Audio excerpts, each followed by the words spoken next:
بسم الله الرحمن الرحيم.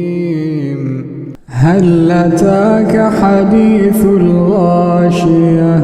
وجوه يومئذ خاشعة عاملة ناصبة تصلى نارا حامية تسقى من عين آنية ليس لهم طعام إلا من ضريع لا يسمن ولا يغني من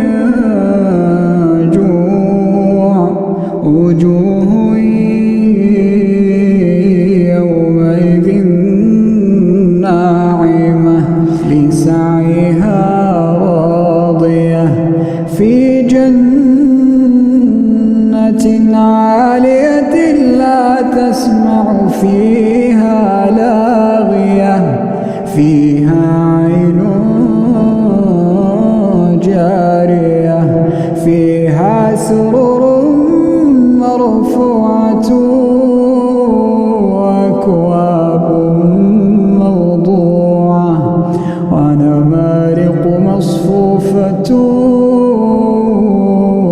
وزرابي مبثوثة أفلا ينظرون إلى الإبل كيف خلقت وإلى السماء كيف رفعت وإلى الجبال كيف نصبت وإلى الأرض كيف سطحت فذكر إنما أنت مذكر لست عليهم بمسيطر إلا من تولى وكفر فيعذبه الله العذاب